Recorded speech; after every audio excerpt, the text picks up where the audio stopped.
구속수감자들이 검찰청에 불려와서 다 한 방에 모여가지고 술 파티를 하고 연어 파티하고 검사 승인 없이 가능합니까? 국내 건달들도 하지 않는 짓을 국기문란 사건입니다, 이게.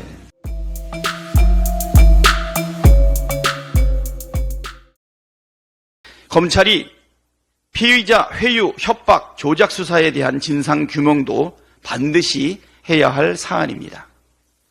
선거 기간이었던 지난 4일 열린 이화영 전 경기도 평화부지사 공판에서 이 전 부지사가 충격적인 진술을 내놓았습니다. 이 전 부지사 진술에 따르면 수원지검 1313호 검사실 바로 앞방에 창고라고 붙은 세미나실에서 이화영, 김성태, 방용철 3명이 계속 토론도 하고 설득도 당하는 과정이 있었다는 것입니다. 더 충격적인 것은 이때 쌍방울 직원들이 와서 연어를 비롯한 음식과 술을 갖다 줬다는 사실입니다. 이 전 부지사는 세미나실 안에서 김성태와 단둘이 있을 때 김성태가 이재명이 제3자 뇌물로 기소되지 않으면 형님이 큰일 난다. 이재명이 죽어야 한다. 이 수사의 목적은 형님이나 내가 아니다. 이재명을 위한 수사다. 이재명은 끝났다. 이재명이 들어가야 한다. 라고 말했다고 증언했습니다. 이 전 부지사의 진술이 사실이라면 검찰의 묵인 혹은 방조하에 이 전 부지사의 진술을 바꾸기 위한 목적으로 연어 회덮밥, 술 파티를 벌였다는 것입니다. 도저히 묵과할 수 없는 중대 범죄입니다. 그럼에도 검찰의 대응은 수상하기만 합니다. 당장 감찰에 착수해서 그런 사실이 있었는지 철저하게 밝혀내야 할 사안임에도 대검찰청이 이 사안에 대해 감찰을 했다는 소식은 들리지 않습니다. 수원지검은 기자들에게 이화영이 검찰청에서 김성태, 방용철과 술을 마시며 진술을 조작한다는 것은 있을 수 없으며 김성태와 방용철의 진술에 의하더라도 이화영의 주장이 명백히 허위임이 이미 확인되었습니다라고 공지했지만 이를 뒷받침할 근거는 전혀 내놓지 못했습니다. 최소한 해당 날짜, 해당 장소 근처의 CCTV나 쌍방울 관계자의 출입 내역, 김성태, 이화영, 방용철의 소환 내역 등 관련 자료를 제시해야 하지 않겠습니까? 단지 김성태와 방용철의 진술에만 의존해서 사실이 아니라고 한다면 평소에도 검찰이 이렇게 주먹구구식으로 수사를 했다는 말입니까? 허위라고 치부하기엔 이화영 전 부지사의 진술은 매우 구체적입니다. 대검은 관련자들이 증거를 인멸하기 전에 즉시 수원지검을 감찰하고 진상을 투명하게 밝히십시오. 민주당은 도저히 묵과할 수 없는 검찰의 피의자 회유 협박, 조작 수사에 대해 강력하게 대응할 것입니다. 공정과 상식을 파괴하고 법치를 우롱하는 검찰의 불법 행위를 낱낱이 밝혀내 다시는 민주주의를 위협하는 이런 못된 검찰 조작 정치가 이 땅에 발붙지 못하도록 만들겠습니다. 대표께서 제240차 최고위원회 회의를 폐회하시겠습니다. 박찬대 최고께서 말씀하셨는 부분인데 이게 검사들은 관계가 없다 그런다는 거잖아요. 구속수감자들이 검찰청에 불려와서 다 한 방에 모여가지고 술 파티를 하고 연어 파티하고 무슨 모여서 작전회의를 했다는 게 이게 검사 승인 없이 가능합니까? 그리고 교도관들이 다 한 명 한 명 수감자 상대로 개호를 하는데 교도관들이 이 술 먹는 이 연어 술 파티 하는 것을 방치했다는 것은 검사의 명령 지시가 없이 불가능합니다. 이 대명천지에게 있을 수 있는 일입니까? 어쨌든 이게 나라가 정상이 아닙니다. 엄정하게 진상규명을 해야 되지 않겠냐. 어떻게 누군가를 잡아넣기 위해서 구속수감자들을 불러 모아서 술 파티를 하고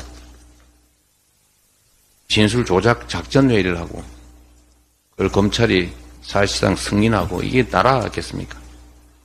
반드시 엄정한 책임을 물어야 될 것 같습니다. 네, 검찰 독재 정치 탄압 대책위원회에서 이 부분에 대해서 분명하게 수원지검으로 항의 방문 가서 사실 내용이 어떤지 단단히 한번 따져 묻도록 하겠습니다. 교도관들도 확인을 좀 해봐야 됩니다. 네. 왜 이걸 방치했는지. 네. 자기가 담당한 수감자들이 모여서 술 먹고 있는데 검찰청이 그것도 직무유기, 직무유기라 이게 엄정하게 만약에 누군가 지시가 아닌데 그걸 허용했으면 그건 심각하게 처벌해야 될 징계가 아니라 중대 처벌해야 될 중범죄입니다. 하여튼 이게 단순한 사안이 아닙니다. 이게 특정인에 관한 문제가 아니라 대명천지 대한민국 검찰이라고 하는 데가 어떻게 이런 국내 건달들도 하지 않는 짓을 심각한 일입니다. 이게 그냥 있는 징계 사안이나 잘못이 아니라 국기문란 사건입니다. 이게. 네, 회의를 잠시 정리하겠습니다.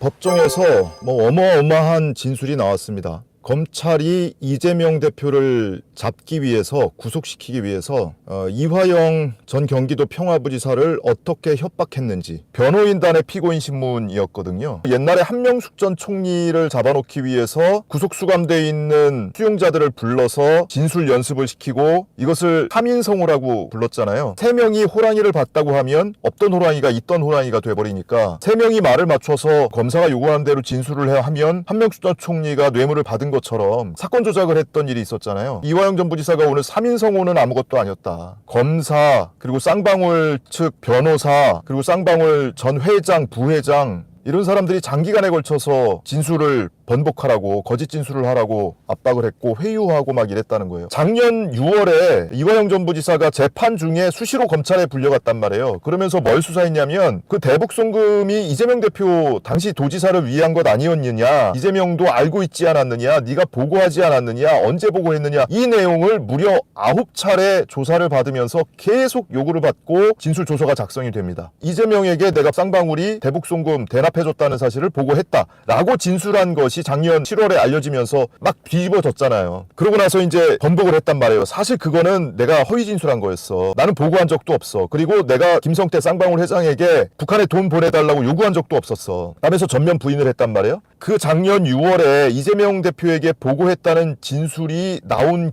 경위, 그 경위에 대해서 아주 세세하게 폭로를 했습니다. 네 진술로 인해서 이재명이 구속되지는 않을 거다. 그러니 너무 부담 갖지 말라는 거죠. 이런 식으로 회유하고 압박하고 했다는 거예요. 검사만 협박을 한 게 아니고 당시 함께 재판을 받고 있던 방용철 전 쌍방울 부회장, 그리고 따로 재판받고 있던 김성태 전 쌍용 회장도 검찰이 요구하는 대로 진술해라. 그렇게 하자. 그렇게 하고 우리 나가자. 구속돼 있는 상태였거든, 전부 다. 그렇게 하고 석방돼서 나가자. 그리고 네가 만약에 검찰이 요구하는 대로 진술을 안 하면은 우리가 너에 대해서 불리하게 진술을 할 거야. 네가 검사가 요구하는 대로 진술을 해주면 우리가 진술을 다시 바꿔줄게. 너한테 유리하게 진술을 바꿔줄게. 이런 식으로 회유를 했다. 그리고 검사실 앞에 창고라고 푯말이 붙어있는 방이 있었는데 그 방을 열고 들어가면 창고가 아니고 엄청 넓은 세미나실, 회의실이었다는 거예요. 거기에 김성태, 방용철 수시로 거기서 무슨 방담을 하고 회의를 하고 심지어는 사실상 진술 번복을 위한 세미나를 거기서 했다는 겁니다. 이화영 전 부지사도 그 방에 집어넣어놓고. 그리고 거기에 쌍방울 직원들이 드나들면서 김성태 회장, 방용철 부회장 수발을 들고 음식도 실어 나르고 심지어 거기서 술도 먹었다고 합니다. 1313호 검사실 바로 앞에 창고라고 쓰여진 세미나실이 있는데 거기에